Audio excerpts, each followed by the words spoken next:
नमस्कार। सेहत से जुड़े हमारे खास कार्यक्रम हेल्थ गुरु में आप सभी का बहुत बहुत स्वागत है। मैं हूं आपके साथ ज्योति सिंह।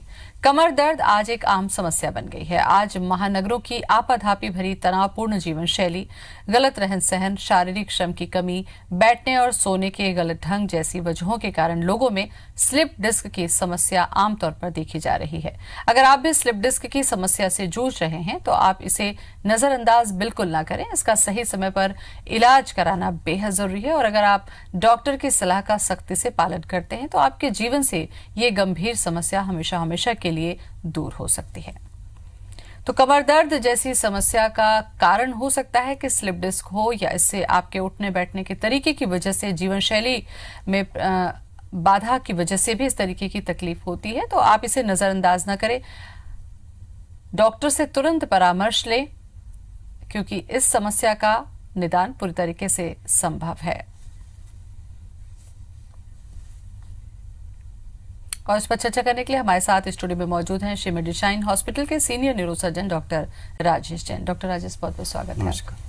और जो दर्शक इस वक्त हमारे कार्यक्रम देख रहे हैं, अगर आप कमर दर्द से परेशान हैं या स्लिप डिस्क से जुड़ा कोई सवाल अगर आप करना चाहते हैं तो आप हमें फोन कर सकते हैं। हमारा नंबर लिख लें 400877। रायपुर से बाहर के दर्शकों को रायपुर का कोड हम बता दें 0771। डॉक्टर साहब, सबसे पहला सवाल यही मैं आपसे करना चाहती हूँ कि कमर दर्द जैसी जो शिकायत होती है, लोगों को लगता है कि थकान की वजह से है या हमने ज्यादा काम कर लिया इस वजह से है और आराम करने से ये ठीक हो जाएगा। क्या वास्तव में कमर दर्द आराम करने से ठीक हो जाता है या इसकी कुछ वजह गंभीर बीमारी का इशारा भी हो सकती है? देखिए, कमर दर्द का जो सबसे कॉमन प्रॉब्लम है वो अपने को मोच, जिसको लंबर स्प्रेन बोलते हैं मेडिकल की भाषा में, मोच आना, वो अगर सिर्फ मोच है तो बिल्कुल आराम की सलाह दूंगा मैं और आराम से ही सारी चीज़ें ठीक हो सकती है। पर अगर लंबे समय तक कमर दर्द हो या कमर का दर्द पैरों में जा रहा हो या पैरों में झुंझुनाहट आ रही हो या पैरों में कोई कमजोरी आ रही है तो ऐसी चीज़ों को नज़रअंदाज ना करें और बिल्कुल अपने डॉक्टर से संपर्क करना चाहिए। स्लिप डिस्क कमर दर्द की जब बात होती है तो ज्यादातर आम बोलचाल की भाषा में लोगों को पता होता है कि स्लिप डिस्क है, इस वजह से कमर दर्द है। स्लिप डिस्क वास्तव में है क्या और क्या ये रीढ़ की हड्डी के जितने भी हिस्से हैं ऊपर से लेकर नीचे तक, क्या इसमें कहीं पर भी प्रॉब्लम हो तो ये लक्षण होता है? मैं आसानी से आपको समझाना चाहूंगा। जैसे कि मेरे पास एक मॉडल है जी, ये पूरे इंसान की रीढ़ की हड्डी का मॉडल है। अपन जब स्लिप डिस्क बोलते हैं तो ये डिस्क होती है। डिस्क एक शॉकअप है अपने शरीर की, जैसे गाड़ियों में शॉकअप होती है वैसे ही हमारी रीढ़ की हड्डियों का शॉक होता है डिस्क। दो हड्डियों, ये दो हड्डियां हैं, उसके बीच में ये डिस्क है। ये सॉफ्ट होता है? ये सॉफ्ट होता है। हाँ। ठीक, अंदर का मटेरियल सॉफ्ट होता है और बाहर का मटेरियल जो होता है वो टफ होता है। तो ये अगर ये डिस्क पीछे की तरफ खसक जाए, अच्छा, ये मूवेबल होता है जी, अगर ये पीछे की तरफ खसक जाए उसको अपन स्लिप डिस्क बोलते हैं। ये नसें होती है 1, 2, 3, 4 और 5 कमर की नसें होती है, राइट साइड और लेफ्ट साइड। तो यदि ये डिस्क खसक के राइट साइड की नस में दबाव करेगी तो राइट साइड के पैरों में दर्द आएगा और यदि लेफ्ट साइड की नस में दबाव करेगी तो लेफ्ट साइड की नस में पैर में दर्द आएगा। तो ये बेसिकली अपने शरीर में 23 डिस्क होती है। अच्छा, ये पूरे मतलब सिर से जुड़ी हुई जो रहती है। तो इसके अलावा भी डॉक्टर साहब हम देखते हैं कि ये जो पूरी जो रचना आप दिखा रहे हैं, इसमें क्या ऊपर तरफ भी कभी कोई प्रॉब्लम हो सकती है या केवल कमर के हिस्से में ही रहती है? नहीं, स्लिप डिस्क तो कहीं भी प्रॉब्लम हो सकती है। जहाँ डिस्क है वो डिजेनरेट होगी। डिजेनरेशन की मतलब कि वो खराब होगी और यदि खराब होगी तो वो स्लिप हो सकती है पीछे की तरफ जहाँ पर नसें होती है अपनी। अगर डिस्क जो है गर्दन की डिस्क अगर खसक जाए तो फिर हाथों में दर्द होगा, हाथों में झुंझुनी आएगी, हाथों में कमजोरी आएगी। यदि मेन नस दब जाए, जिसको स्पाइनल कॉर्ड बोलते हैं अपन, तो फिर हाथों में दर्द के साथ साथ, झुंझुनी के साथ साथ पैरों में, हाथों में कमजोरी आने की और कड़कपन आने की संभावना ज़्यादा होती है। यदि कमर में स्लिप डिस्क हो जाए और कमर की नस दब जाए तो फिर पैरों में झुंझुनाहट, पैरों में कड़कपन, चलने में दिक्कत ये हो सकती है। यदि कमर में स्लिप डिस्क होती है तो यूजुअली बैक पेन होगा, मरीज को लंबे समय तक बैक पेन रहेगा, एक या दोनों पैरों में दर्द आएगा, मरीज की पेशाब में तकलीफ हो सकती है, मरीज की मोशन या लैट्रिन में तकलीफ हो सकती है या फिर पैरों में कमजोरी आ जा सकती है। बिल्कुल। तो इस पर हम और भी आगे चर्चा करेंगे डॉक्टर साहब। जैसा कि आपने बताया कि ये डिस्क खिसकने की वजह से ऐसे चांसेस होते हैं, क्योंकि वो बहुत सॉफ्ट भी होती है। अब इसके कारणों पर थोड़ी सी हम चर्चा कर लें। क्या ऐसे कारण है जिसकी वजह से डिस्क जो होता है वो खिसक भी जाती है? देखिए, मेन कारण जो स्लिप डिस्क का है, आजकल आप बच्चों में देखेंगे कि बच्चों के स्कूल बैग्स का वजन बहुत बढ़ गया है। हाँ। वो अननेसेसरी बर्डन है बच्चों के बैग पे। तो बच्चों के बैग पे जो बर्डन होता है और स्कूल बैग उठाने का जो पॉस्चर होता है, उसकी वजह से मांसपेशियां थोड़ी कमजोर होती है और उसकी वजह से भी प्रॉब्लम चालू हो जाती है। दूसरा, आज अपन देखें इतने जंक फूड अपन लेते हैं, हमारे बच्चे जंक फूड खा रहे हैं, बड़े भी जंक फूड खा रहे हैं। खान पान में ओबेसिटी होती है, मोटापा बढ़ना। जहां मोटापा बढ़ता है वहां पर हमारा जो स्पाइन का कर्वेचर है वो चेंज हो जाता है। अच्छा, मोटापे की वजह से? जी। तो स्पाइन का कर्वेचर चेंज होने की वजह से भी स्लिप डिस्क की प्रॉब्लम आ रही है। तो मेन मोटा ये दो कारण अभी तक समझ में आ रहे हैं। जी। मनोज जुड़ चुके हैं रायपुर से, उन्होंने हमें कॉल किया है। मनोज, स्वागत है, बताइए क्या सवाल है आपका? हेलो। हाँ जी, बोलें। हाँ, हेलो। हाँ, सवाल करिए। हाँ, एक्चुअली मेरा 98 में L4 L5 में प्रॉब्लम हुआ था मुझे। हाँ हेलो। हाँ, बोलिए, सवाल पूरा करिए आप। हाँ, एक्चुअली L4 L5 में मुझे प्रॉब्लम हुआ था। और उसके बाद मैं काफी परेशान। हाँ, मैं काफी परेशान रहा। तो मैं एक्चुअली ये पूछना चाह रहा था डॉक्टर साहब से। जी।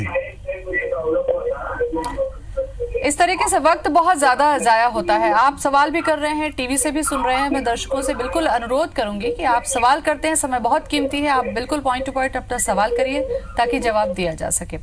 डॉक्टर साहब, L4 L5 इस तरीके से जो नंबर आते हैं, क्या ये हमारे डिस्क के जो नंबर होते हैं उस हिसाब से आप तकलीफ जो है उसकी जानकारी होती है, कैसे होता है? जैसे कि कमर में 5 हड्डियां होती है कमर में, स्पेशली L1 से लेके L5। तो L1 L2 के बीच में जो डिस्क होगी उसको L1 L2 बोलते हैं। हाँ। वैसे ही कूल्हे की पहली हड्डी और कमर की आखिरी हड्डी L5 S1, उसके बीच की डिस्क होगी उसको L5 S1 डिस्क बोलते हैं। तो अलग अलग जगह पे जब डिस्क स्लिप होती है तो अलग अलग जगह पे पैरों में दर्द आता है और अलग अलग जगह पे पैरों में झुंझुनाहट और सूनापन पैदा होता है। तो वो क्लिनिकली अपन देख के बता पाते हैं। बिल्कुल। मुकेश जुड़ चुके हैं भोपाल से हमारे साथ। मुकेश, स्वागत है आपका, बोलें सवाल। मैम नमस्कार। जी नमस्कार। मैं डॉक्टर साहब से ये पूछना चाहता हूँ कि मेरे व्यवसाय की जो प्रकृति है उस प्रकृति में मुझे दिन भर करीब 50 से 60 किलोमीटर चलना पड़ता है और मैं मोटरसाइकिल से इसको मूव करता हूँ। तो इसी दरमियान मुझे पिछले 4 साल से बहुत ज्यादा कमर में दर्द रहने लगा है। इसकी वजह क्या ये सड़क के गड्ढे या उम्र का प्रभाव, क्योंकि मैं 50 क्रॉस कर चुका हूँ। तो प्लीज मुझे बताइए, या तो मुझे व्यवसाय छोड़ूं या फिर इसके लिए कोई प्रिकॉशन हो तो बता दें आप। बिल्कुल, बहुत सही सवाल आपने किया। ये सवाल कुछ देर पहले मैं आपसे पूछना भी चाह रही थी डॉक्टर साहब। देखिए मुकेश जी, आपने बिल्कुल सही सवाल पूछा है और आपने उसका कारण भी बताया कि सड़कों में जो गड्ढे होते हैं, जो खराब सड़कें होती है, उसमें जब मोटरसाइकिल या गाड़ी अपन चलाते हैं तो अननेसेसरी जर्क्स अपने कमर पे और पीठ पे पड़ते हैं, जिसकी वजह से लंबे समय तक कमर दर्द और स्लिप डिस्क होने की संभावना होती है जरूर। उसके लिए मैं आपको सिर्फ ये सलाह दूंगा कि आप रेगुलर किसी फिजियोथेरेपिस्ट से कांटेक्ट करें और कमर की बैक मसल की एक्सरसाइज रेगुलर करें। अगर आपकी मांसपेशियां स्ट्रांग होगी, पावरफुल होंगी, तो स्लिप डिस्क के चांसेस और कमर दर्द होने के चांसेस बिल्कुल कम हो जाएंगे। क्या कुछ एक्सरसाइज ऐसे भी की जा सकती है, क्या सजेस्ट किया जा सकता है, क्योंकि लगातार आपको बैठ के सफर भी करना है और उन झटकों से अपने शरीर को बचाना भी है डॉक्टर साहब? जी बिल्कुल। तो क्या कुछ ऐसी एक्सरसाइज आप सजेस्ट कर दें? कुछ बहुत ही सिंपल एक्सरसाइज है। आप सीधा लेट जाएं और अपने राइट पैर को उठाएं स्ट्रेट करीब 60 डिग्री तक, 10 सेकेंड तक रुकें, ऊपर उठा के उसके बाद छोड़ दें, वैसे ही लेफ्ट पैर को उठाएं। तो ये एक सिंपल एक्सरसाइज है जिससे आप 10 से 15 बार सुबह शाम कर सकते हैं, जिससे बैक की मसल स्ट्रांग बनेगी। ट्रीटमेंट वाला पार्ट जरूर मैं डिस्कस आपसे करना चाहूंगी डॉक्टर साहब, क्योंकि स्लिप डिस्क होता है, लोगों को पेन होता है तो लोग डरते हैं कि हम अगर डॉक्टर के पास जाते हैं सीधे सर्जरी के ऊपर हमको जाना पड़ेगा। और सर्जरी के बाद एक मिथ है, मैं कहूँ अगर गलत नहीं है, मिथ है कि अगर हमने सर्जरी कराई तो शायद हमें लकवा हो जाएगा या हमारा एक अंग खराब हो जाएगा। तो वास्तव में है क्या ये? इसको भ्रांति जो है उसको आप दूर करिए थोड़ा सा। देखिए, मेरा ये मानना है कि 90% of cases of slip disc जिनमें ऑपरेशन की आवश्यकता बिल्कुल भी नहीं पड़ती, ऐसे मरीज जो कि इतने दर्द से परेशान है कि वो अपनी नेचुरल एक्टिविटीज भी में नहीं भी कर जाने में असमर्थ हैं। जी। ऐसे मरीज, या फिर मरीज को यूरिन में तकलीफ हो रही हो, मोशन में तकलीफ हो रही हो, या मरीज को पैरों में इतना दर्द हो कि वो खड़े भी नहीं हो पा रहा हो, या पैरों में झुनझुन या सूनापन आ रहा हो, उसी कंडीशन में हम ऑपरेशन सजेस्ट करते हैं। ठीक है। केदार जुड़ चुके हैं उज्जैन से हमारे साथ में। केदार, स्वागत है, सवाल करिए। हाँ जी नमस्ते। हाँ जी नमस्ते, बोलें। ये मेरे को डिस्क 3, 4 और 5 डिस्क में मेरे को डॉक्टर को मैंने बताया था, तो डॉक्टर साहब बोलते हैं कि आपकी नस के अंदर एक हड्डी के अंदर एक नस दब गई है, उससे मेरा एक लेफ्ट पैर घुटने से नीचे तक शून्य है और कमर बहुत दर्द होती है, उठने बैठने में बहुत परेशानी होती है। जी, आपकी जो L4 L5 जो नस दबी है कमर में स्लिप डिस्क की वजह से, और यदि आपको सुन्नापन आ रहा है पैर में, तो फिर और दर्द हो रहा है, काफी चलने में दिक्कत हो रही है, तो फिर आप ये ऑपरेशन के लिए ही बिल्कुल राइट केस है। तो ऑपरेशन के लिए सलाह किसी न्यूरोसर्जन से अपनी जगह पे ले सकते हैं। बिल्कुल। कुछ और भी चर्चा मैं आपसे करूंगी डॉक्टर साहब, फिलहाल यहाँ पर वक्त हो चला है छोटे से ब्रेक का, फौरन लौटेंगे। ब्रेक के बाद स्वागत है आपका हेल्थ गुरु में। गुरदीप जुड़ चुके हैं हमारे साथ। कॉलर गुरदीप, स्वागत है, सवाल पूछ लीजिए। नमस्कार मैडम। हाँ नमस्कार, बोलिए। हाँ, मैडम मेरे कमर में दर्द है जी। हाँ जी। आपने मैडम, कुछ 4-5 साल से है जी। आपने चेक करवाया था कि क्या स्लिप डिस्क वगैरह प्रॉब्लम हाँ तो जी, नहीं है? मैडम करवाया तो उसके अंदर रीढ़ की मनका दबा हुआ बता रहे हैं डॉक्टर साहब। अच्छा। तो कुछ जी, कोई और मेरे को ट्रीटमेंट? ज्यादा देर में खड़ा नहीं हो सकता है। अच्छा, क्या एज है आपकी गुरदीप? जी, एज क्या है आपकी? 14। 14? हाँ जी। 14 तो बहुत कम एज है। ऐसे में इतनी देर तक खड़े नहीं रह पाना, ऐसी समस्या एज में होती नहीं, है? इतनी कम एज में यदि कमर दर्द हो रहा है किसी मरीज को या बच्चे को, तो फिर सबसे कॉमन जो कॉज है आजकल कमर दर्द का वो है विटामिन D3, विटामिन डी का टेस्ट करवाएं और अपने नियर बाई डॉक्टर से संपर्क करें। विटामिन डी की कमी होने से लंबे समय तक कमर में या पीठ में दर्द हो सकता है। आकांक्षा जुड़ चुकी है हमारे साथ में। आकांक्षा, स्वागत है, बताएं क्या सवाल है आपका? चलिए, लगता है संपर्क नहीं हो पाया। डॉक्टर साहब, ये जो एक सवाल था, कई बार ये देखते हैं कि जो शरीर में दर्द हो रहा होता है, जैसा आपने बताया कि विटामिन डी की कमी से भी होता है, तो क्या इसके ट्रीटमेंट के बाद में ये दर्द ठीक हो जाएगा अगर वो स्लिप डिस्क का नहीं है तो? जी। अब हम बात करते हैं ट्रीटमेंट वाले पार्ट। जैसा कि हर मरीज को आपने बताया कि सर्जरी की जरूरत नहीं होती है, तो फिर उसमें क्या है कि मेडिसिन के जरिए ठीक होते हैं, फिजियोथेरेपी है, सिकाई है, क्या क्या ऑप्शन है आपके? मैक्सिमम पेशेंट्स जो है कमर दर्द के या स्लिप डिस्क के पेशेंट्स हैं, वो सबसे पहले तो हम जो भी मरीज हमारे पास आता है कमर दर्द का या पैरों में दर्द का, जिसको स्लिप डिस्क की डायग्नोसिस बन चुकी है, उसे सबसे पहले मेडिसिन से ही ट्रीटमेंट किया जाता है। यदि मेडिसिन से नहीं रिस्पॉन्ड करता है तो फिर इंजेक्शंस, पेन किलर्स और कुछ स्टेरॉइड थेरेपी देते हैं। अगर उससे भी नहीं रिस्पॉन्ड किया तो फिर कुछ ब्लॉक्स देते हैं, नर्व के ब्लॉक। नर्व के पास जाके अपन इंजेक्शन से नर्व को ब्लॉक कर देते हैं, जिसकी वजह से पेन कम हो जाता है। और लास्ट ऑप्शन है अपने पास सर्जरी। तो सर्जरी के बाद फिर वो क्या नस जो दबी हुई रहती है वो ठीक हो जाती है? जी, उसमें क्या होता है कि जो स्लिप पार्ट है डिस्क का, हाँ, डिस्क तो काफी बड़ी होती है, जो स्लिप पार्ट है जो कि नस को दबा रहा है, उसको अपन कट के निकाल देते हैं। ठीक। अरविंद जुड़ चुके हैं हमारे साथ, अगले कॉलर। अरविंद, स्वागत है, सवाल पूछिए। अरविंद, आप मुझे सुन पा रहे हैं? हाँ सुन पा रहे हैं, आप से बात कर रहा हूँ। सवाल पूछिए, थोड़ा जोर से बोलिए। हाँ, ये एक्चुअली कमर में दर्द रहता है और कुछ स्लिप डिस्क जैसा कुछ भी प्रॉब्लम नहीं है जैसा लगता है। सर, ठीक कमर का बीचों बीच में दर्द देता है, बीच में। आपकी उम्र? उम्र 41 है सर। अच्छा। यूरिक एसिड भी शायद 5.5 था। यूरिक एसिड नॉर्मल है। है क्या? कमर का दर्द अगर लंबे समय तक है आपको तो फिर एक्सरे करवाइए आप। कहीं स्पॉन्डिलाइटिस डेवलप तो नहीं हो रही है आपको? नहीं, उसमें करवा चुके हैं सर, उसमें कुछ नहीं, नॉर्मल है बोल रहे हैं जी। और लंबे समय तक अगर कमर में दर्द हो रहा है और एक्सरे नॉर्मल है तो फिर MRI कराइए आप। जी, वो भी करवा चुके हैं सर, लेकिन ये बीच बीच में दर्द देता है, बीच बीच में नॉर्मल रहता है। जैसे 2 दिन 4 दिन कुछ नॉर्मल रहता है, 1-2 दिन अचानक से दर्द देता है। तो फिर आप इसका फिजियोथेरेपी का कारण क्या हो सहारा सकता है? लीजिए। जी, यही मैं जानना चाह रही थी डॉक्टर साहब कि अगर एक्सरे में, MRI में कुछ चीजें नहीं निकल रही है और पेन लगातार बना है, तो फिजियोथेरेपी कितनी कारगर है? क्योंकि हमने देखा है कई बार कि फिजियोथेरेपी से मरीज को काफी आराम भी मिलता है। जी बिल्कुल, फिजियोथेरेपी बहुत ही इम्पोर्टेंट पार्ट है ट्रीटमेंट का स्लिप डिस्क के लिए या कमर दर्द के लिए। लेकिन फिजियोथेरेपी, मेरी सलाह है कि कभी भी अगर एक्यूट पेन हो या बहुत ज़्यादा दर्द में हो मरीज, तो फिर उसको फिजियोथेरेपी अवॉइड करना चाहिए। सिर्फ सिकाई, अल्ट्रासाउंड थेरेपी या इंफ्रारेड लैम्प थेरेपी या वाइब्रेशन थेरेपी या टेंस मॉड्यूल वाली थेरेपी करना चाहिए। जब मरीज का दर्द कम हो जाता है दवाइयों के साथ में, तब फिर लंबे समय तक फिजियोथेरेपी की सलाह ले सकते हैं। डॉक्टर साहब, कई बार लोगों को ये समझ में नहीं आता, उनको लगता है कि पैरों में अगर दर्द है, कमर में अगर हमें दर्द है, तो फिर हमें न्यूरो सर्जन के पास क्यों जाना है, या जानकारी का अभाव रहता है। तो क्या आप ऐसे कुछ लक्षण बताइए कि आपको ये इशारा कर रहा है कि आपको डॉक्टर के पास जाना है, न्यूरो सर्जन से, न्यूरो फिजिशियन से कंसल्ट करना चाहिए।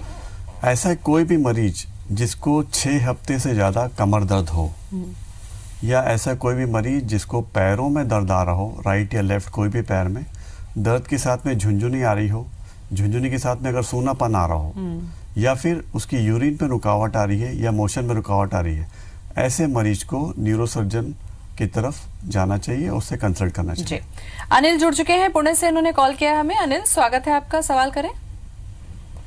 कमर में दर्द है, थोड़ा कुल्ले में दर्द है, क्या समय कुल्ले में और कमर में। अनिल, आपकी उम्र क्या है? उम्र बता दीजिए, और कितने सालों से दर्द है बताएं। गए 1 साल से ये प्रॉब्लम है मुझे। हाँ, एज क्या है आपकी? और एज मेरा 54।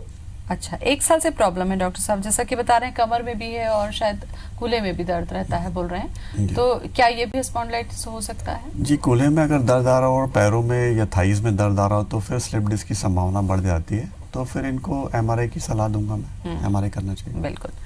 राजेंद्र अगले कॉलर हमारे साथ में। राजेंद्र, स्वागत है, पूछिए सवाल। राजेंद्र,